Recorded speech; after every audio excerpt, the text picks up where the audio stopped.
Gold, trusted gold buyers. మీరు తాకట్టు పెట్టిన బంగారాన్ని విడిపించి ఈ రోజు ఉన్న మార్కెట్ ధరకు కొనబడను.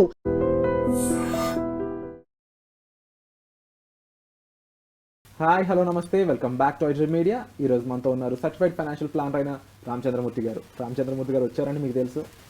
గోల్డ్కి సంబంధించిన అప్డేట్ ఇచ్చే వెళ్తారనేది. అయితే గోల్డ్ మీద మీకున్న డౌట్స్ ఏంటి? మీరు కూడా కామెంట్ చేస్తూ ఉండండి, ఇలాంటి క్వశ్చన్స్ అడుగుతున్నాను కామెంట్స్లో. మీకున్న పర్సనల్ డౌట్స్ అయి ఉండొచ్చు, క్వశ్చన్స్ అయి ఉండొచ్చు. వాటిని నేను ఇక్కడ మనకి ప్లాట్ఫామ్ ఉంది ఐడ్రీమ్ మీడియా, ఇందులో నేను మీకు అడిగి ఆన్సర్లు అనేవి ఇస్తూ ఉంటాను. సో ఈరోజు గోల్డ్కి సంబంధించిన రేట్స్ అండ్ ఇది పెరుగుతుందో తగ్గుతుందో, ఫ్యూచర్ ఏంటి విషయాలు తెలుసుకుంటాం. నమస్కారం సార్. నమస్తే అండి. సో బంగారం అనేది చిన్నప్పటి నుంచి చాలా మందికి ఆభరణాల రూపంలో, అంటే ఆర్నమెంట్స్ రూపంలో బాగా పరిచయం. చిన్నప్పుడు అంత ఫోకస్ అయిపోయినా ఇప్పుడు పెరిగే కొద్ది ఇప్పుడు గోల్డ్ కొనాల్సిన సిచ్యువేషన్స్, మనమే కొంటున్నాం అన్నప్పుడు ఓకే ఎంత రేట్ ఉందా, ఇప్పుడు ఇది తగ్గే ఛాన్స్ లేదా, అంతకుముందు జస్ట్ 6,000 ఉండేది ఇప్పుడు దాదాపుగా 10,000 అయిపోయిందా, ఈ భయం ఎక్కువైపోతుంది. పెళ్ళిళ్ళ సీజన్ ఉంది, ఆషాఢ మాసం తర్వాత ఇవన్నీ చూసుకుంటే.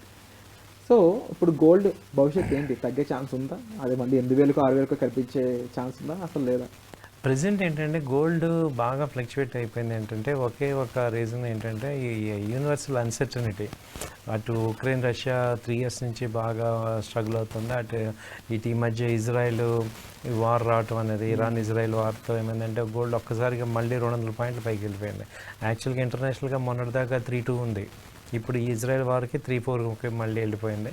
అలాగే క్రూడ్ కూడా పెరిగిపోయింది అనుకోండి. అయితే ఇప్పుడు కొంత తగ్గటం వల్ల క్రూడ్ తగ్గింది, బట్ అంత ఫాస్ట్గా గోల్డ్ తగ్గలేదు. మొన్న కూడా గోల్డ్ 1 lakh దాకా వెళ్ళింది, ఇప్పుడు 95,000 చేంజ్ వచ్చింది ఎంసెక్స్ రేట్స్ ప్రకారం. అలాగే ఇంటర్నేషనల్గా చూసుకుంటే 3480-90 దాకా వెళ్ళి ఇప్పుడు 3390 ఆ రేంజ్కి వచ్చింది. సో ఇప్పుడు ఏంటంటే కొంత డౌన్ ట్రెండ్ అయితే గోల్డ్లో కనపడుతుంది. వీక్లీ చార్ట్ నెగిటివ్గానే ఉన్నాయి, అలాగే డైలీ చార్ట్స్ కూడా నెగిటివ్గానే ఉన్నాయి. కాబట్టి తగ్గే అవకాశాలు కనపడుతున్నాయి గోల్డ్. నెక్స్ట్ వీక్ కూడా ఛాన్సెస్ ఉన్నాయి, ఎందుకంటే ఇప్పుడు మళ్ళీ ఎటువంటి బాంబింగ్ జరగకపోతే మాత్రం ఇజ్రాయెల్ కానీ ఇరాన్ ఎఫెక్ట్ వల్ల, అలాగే యూఎస్ ప్రెసిడెంట్ ఏది నెగిటివ్ కామెంట్ చేయకపోతే ఇక నెక్స్ట్ 1-2 monthsలో మళ్ళీ ఇప్పుడు 24 క్యారెట్ మనకి 95,000 ఉన్నది. యాక్చువల్గా 90-91లో ఉండేది జనరల్ ట్రేడ్. అలాగే 22 వచ్చి 85-82 మధ్యలో ఉండేది. అవి రెండు కూడా ఇప్పుడు మళ్ళీ ఆ రేంజ్కి ఒక 2-3 monthsలో వచ్చే ఛాన్సెస్ కనపడుతున్నాయి. అంటే ఓవరాల్గా గోల్డ్ ప్రైస్ ఎక్కడ సెటిల్ అవ్వడానికి స్కోప్ ఉందంటారు? 22 క్యారెట్ అయితే 85,000 దగ్గర, 85 to ఆ రేంజ్లో సెటిల్ అవుతుంది. అలాగే 24 వచ్చి 90,000 ఆ రేంజ్కి సెటిల్ అవుతుంది. అంటే అరౌండ్ 3,000 ఇంటర్నేషనల్గా చూసుకుంటే $3,200 నుంచి $3,100 మధ్యలో అది సెటిల్ అవుతుంది. జనరల్గా ఈ గోల్డ్ ప్రైస్ ఎలాంటి కారణాలు, ఎలాంటి ఫ్యాక్టర్స్ మీద డిపెండ్ అయి ఉంటుంది తగ్గడం పెరగడం అనేది, ఇంటర్నేషనల్ కానీ డొమెస్టిక్గా కానీ?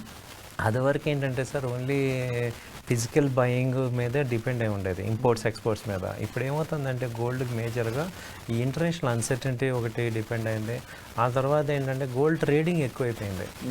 సో దానివల్ల కూడా రేట్ ఫ్లక్చుయేషన్స్ విపరీతంగా అవుతున్నాయి. ఇది ఎంసెక్స్లో వచ్చి ఇంటర్నేషనల్ అవ్వచ్చు. ఆ తర్వాత గోల్డ్ ఈ గ్రామ్లో కానీ డిపాజిట్స్ అవుతున్నాయి. ప్లస్ సెంట్రల్ బ్యాంక్స్ కూడా బయింగ్ చేస్తున్నాయి. అంతకుముందు ఎక్కువ బై చేసేవి కావు, ఇప్పుడు కూడా అవి మంత్లీ బై చేస్తున్నాయి. అలాగే మ్యూచువల్ ఫండ్స్లో కూడా గోల్డ్ మల్టీ అసెట్ కింద గోల్డ్ ఇన్వెస్ట్ చేస్తున్నాయి. కాబట్టి ఈ ఫ్యాక్టర్స్ అన్నిటి వల్ల ఏమవుతుందంటే గోల్డ్కి ఆర్టిఫిషియల్ డిమాండ్ క్రియేట్ అవుతుంది. ఈవెన్ ఫిజికల్ డిమాండ్ కన్నా ఈ యొక్క ఎలక్ట్రానిక్ డిమాండ్ ఎక్కువ క్రియేట్ అవ్వటం వల్ల రేట్ స్టెబిలైజ్ అవుతుంది అనమాట. సో ఇది మేజర్ రీజన్స్ అవుతున్నాయి. ఇప్పుడు గోల్డ్ డిజిటల్గా కొనడం బెటర్ అంటారా, లేకపోతే గోల్డ్ ఈటీఎఫ్లు ఉన్నాయి, ఫిజికల్ గోల్డ్ ఉంది, ఏది బెటర్ ఆప్షన్ అంటారు టు బై గోల్డ్? అది ఫస్ట్ గోల్డ్ కొనడం బెటర్ అండి.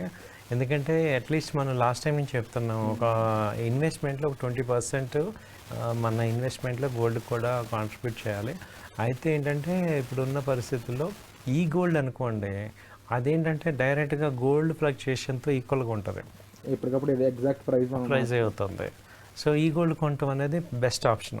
దాని తర్వాత సెకండ్ ఆప్షన్ ఏంటంటే గోల్డ్ ఈటీఎఫ్స్ సెకండ్ ఆప్షన్. ఈటీఎఫ్స్లో ఏమవుతుందంటే ఫ్రీక్వెంట్ ట్రేడ్ జరగకుండా అదొక లాంగ్ టర్మ్ పాయింట్లో మనం హోల్డ్ చేద్దామంటే ఈటీఎఫ్ని కూడా కన్సిడర్ చేసుకోవచ్చు. ఈ గోల్డ్ని అవుట్ పర్ఫామ్ చేస్తున్న సిల్వర్ అనేది బాగా కనిపిస్తుంది కూడా. సో ఎందుకు అంత డిఫరెన్షియేషన్ సిల్వర్లో రావడానికి గల కారణం ఏమంటారు? సిల్వర్కి ఏమైందంటే ఆల్రెడీ ఉన్న డిమాండ్కి తగ్గట్టుగా ఇప్పుడు ఏమైందంటే గోల్డ్ పెరగటం వల్ల ఈ లేడీస్ అందరూ కూడా ఈ సిల్వర్ ఆర్నమెంట్స్కి వస్తున్నారు. దాంతో ఒక 25% ఎక్కువ డిమాండ్ సిల్వర్కి వచ్చిందనమాట. ఇప్పుడు గోల్డ్ 1 lakh అవటం వల్ల అంత కొనలేకపోయే వాళ్ళందరూ ఈ 1 gram సిల్వర్కి వచ్చి 1 gram గోల్డ్ సిల్వర్ కాంబినేషన్లో ఏమవుతుందంటే ఇప్పుడు ఆర్నమెంట్స్ అన్నీ మారుతున్నాయి. దాంతో అక్కడ డిమాండ్ వచ్చింది, additional demand. At the same time ఇప్పుడు ఈ సోలార్ ఇండస్ట్రియల్ కన్జంప్షన్ బాగా పెరగడంతో దానికి ఒరిజినల్ డిమాండ్ ఉంది.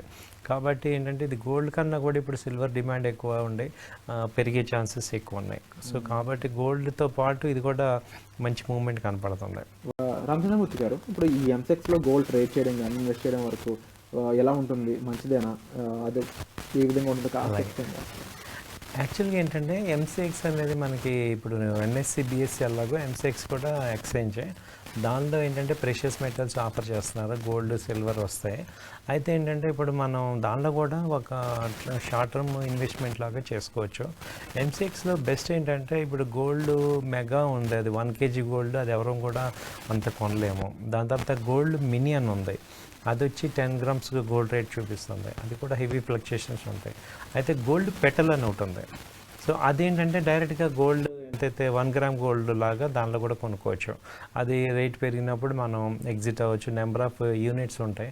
అదేంటంటే 3-4 months కాంట్రాక్ట్ ఉంటుంది అనమాట. సో గోల్డ్ పెటల్ కానీ గోల్డ్ ఎమ్ అని ఉంటుంది.